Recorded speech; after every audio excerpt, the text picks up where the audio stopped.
Skateboarders tend to be pretty diverse. They come from all sorts of backgrounds and upbringings, and because of this, they don't always see eye to eye. In this video, we're going to go over the biggest debates in skateboarding. Now, I generally like to hear your guys' feedback in the comments because there's a lot of these that I'm still unsure about myself, but I do ask that everyone keeps things civil because, after all, it's just skateboarding. As always, if I left anything out, go ahead and leave it in the comments. Do me a favor and leave a like on the video. Check out the links in the description. And with that said, let's get right into it. Now, before we go too far, I want to thank Squarespace for sponsoring today's video. If you've ever had a good idea for a project or company, Squarespace is the perfect place to start. Whether you're launching a new skate company, starting a clothing brand, or hosting a photography website, Squarespace makes the process as easy as possible. They have a ton of templates for you to choose from, so you don't need to be some specialized web developer to build your own website. It's super simple to customize templates or add widgets, so you can really craft your site to suit your own needs. They have all the tools you could possibly need for an online store, and they provide useful analytics that can actually help you grow your business. Seriously, if you've ever wanted to build a website or start a company, it really can't get much easier. Check out squarespace.com for a free trial, and when you're ready to launch, go to squarespace.com/skatebox to save 10% on your first purchase of a website or domain. Thanks again to Squarespace for sponsoring today's video. By far, one of the biggest debates in skateboarding is skating with headphones. Thanks to smartphones and AirPods, this is an argument that's only gotten worse over time. There's some skaters who enjoy listening to music while they skate, and rather than using a portable speaker, they just wear earbuds instead. The thing is, tons of skaters find this rude and annoying since people with headphones can't hear what's going on around them. This means they're far more likely to accidentally run into someone or just ignore people who are trying to talk to them simply because they can't hear. For a lot of people, skateboarding is a social activity, and when you can't hear someone, it removes that element. From what I've seen, the only caveat to skating with headphones is when you're skating by yourself. If a person is having a solo session, then headphones aren't as frowned upon, but that seems to be the only exception. How you doing? You having fun skating? Yeah, me too, man. The second major argument among skaters is wearing clothes made by designer brands. Clothing styles have always had a major impact in skateboarding, and recently there's been a big trend of people skating in designer clothes. As far as the debate goes, there's a lot of reasons why skaters argue about this. A large majority of skaters think designer clothes look stupid, and it's mostly just done as a flex because designer clothes aren't really practical to skate in. On the other hand, some skaters think it looks cool, and they like to add more mainstream fashion into skating, even if it's not the most functional. Again, for the longest time, skateboarders have argued about clothes in general, but things have definitely gotten worse since people started skating in designer. The third thing that skaters argue about are non-skate sponsors. From the very beginning, skateboarding has always been rooted in counterculture.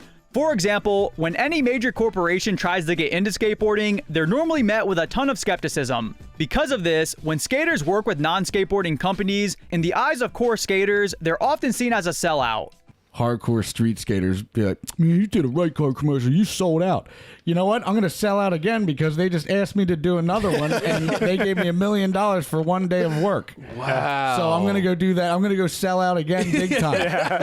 On the opposite end of the argument, there's skaters out there who think that people should take whatever money they can get since skate careers are short and they can end at any moment. I don't want to speak for everyone, but I think the majority of people fall somewhere in the middle. They obviously prefer that people skate for actual skate companies, but they're okay with a few non-skate sponsors as long as it's a decent product and the skater isn't compromising their morals. He handed me a check for $4 million. Oh! That happened.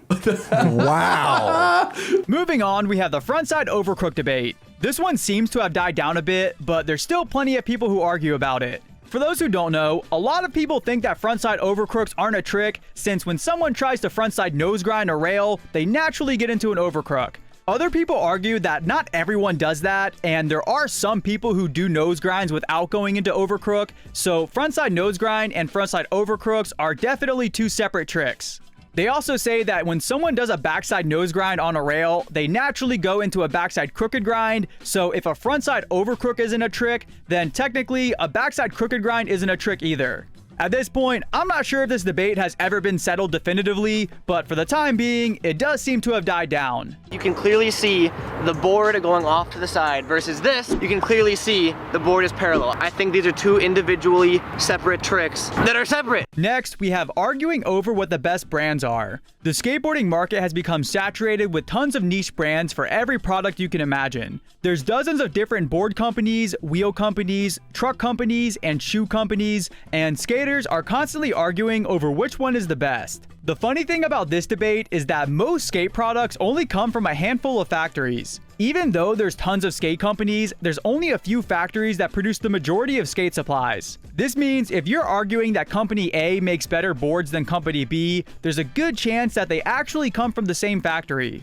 Now, don't get me wrong, some products do have advantages over others, but at the same time, a lot of it really just comes down to preference. The next argument skaters have is whether or not skateboarding is a sport. Now that skateboarding is in the Olympics, this is an argument that's gotten a lot more attention. I don't feel like skateboarding is a sport at all. Right. Not one bit. There's one camp of people who are convinced that skateboarding is a sport, and there's another camp that's convinced that it isn't. Basically, a lot of skaters think that since skateboarding is scored in competitions, it should be considered a sport. Other skaters feel that making something a competition shouldn't be the only criteria for a sport because technically, you can create a scoring system for basically anything. For example, you can score anything from finger painting to underwater basket weaving, but generally speaking, neither of those would be considered a sport. The idea is that sports are physical activities that require a scoring system in order to play them, but since skateboarding doesn't require a scoring system, it's not actually a sport. The thing is, unlike some of the other arguments on this list, this one is hard to give an exact answer to. I'm not going to weigh in on it one way or the other, but I'm interested to hear what you guys think in the comments.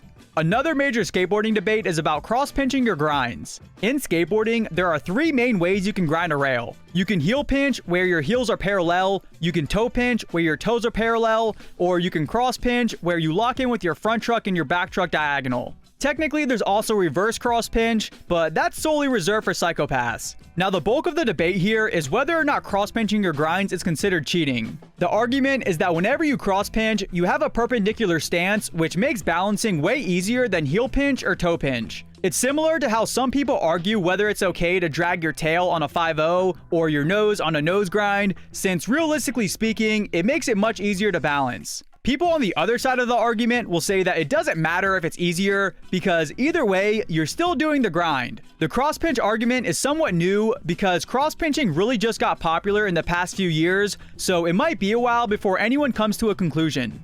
The cross up is a feeble grind, and feeble grinds are so easy that the back 50 was like, wait a minute, this is as easy as a feeble grind now? And then now you have what kids are doing today. Yeah.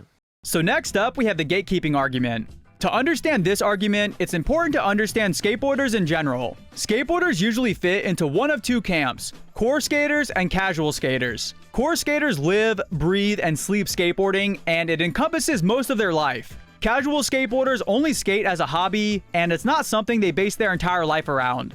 When it comes to gatekeeping, core skaters tend to follow certain rules and guidelines within skateboarding, and they usually reject anything that goes against them.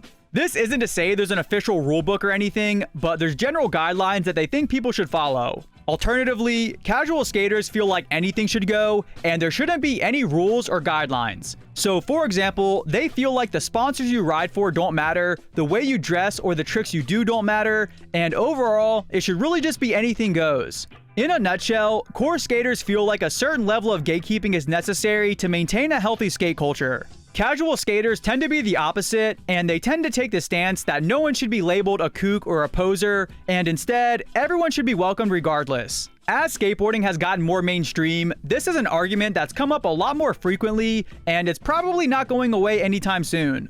Another big disagreement skaters have is on the names of tricks. The funny thing about this one is that it's not really clear-cut like some of the others. Without getting too specific, skaters are constantly arguing about the names of tricks. It doesn't matter if it's flat ground, or grinds, or grabs, or slides. It seems like skaters are always arguing over what you call a trick. I will say, this debate is somewhat understandable because there's a lot of skate tricks out there, so it can be hard to keep up. It's important to remember though that when it comes to skateboarding trick names, it's a naturally confusing topic, so try not to get too heated about it. The next argument in skateboarding is about wearing pads and a helmet. Since skateboarding is this underground thing that's supposed to be dangerous and rebellious, the majority of skateboarders don't wear protective gear. Most skaters think they're uncomfortable, and they also don't like the way they look. The only time you ever really see skaters wear pads is when they're skating vert. When people skate vert, it's seen as more acceptable to wear pads since you tend to hit the ramp a lot more often, and they're kind of necessary to slide down the ramp when you kick out. Recently though, there's been a few people who've started wearing a helmet and pads when they street skate, which has caused some ripples in the skate community. Now, for the most part, skaters don't really care if someone else wears pads and a helmet. With that said, there are some people who do hate on others for doing it. This is partially because it takes away a lot of the risk of skating, but it's also just because of how it looks. As of now, there's not a ton of people who skate with a helmet and pads, so this isn't the biggest debate in skateboarding, but it is something that people have argued about in the past. Were you wearing the helmet back then? Yeah. So ever since you started skating, you were wearing... Yeah. Since skateboarding is such a nuanced thing, naturally people are going to argue about it. It's good to keep in mind though that at the end of the day, it's just skateboarding, so regardless of the debate, you shouldn't take it too seriously. If you feel like anything was left out, go ahead and leave it in the comments, do me a favor and leave a like on the video, check out the links in the description, and with that said, thanks for watching.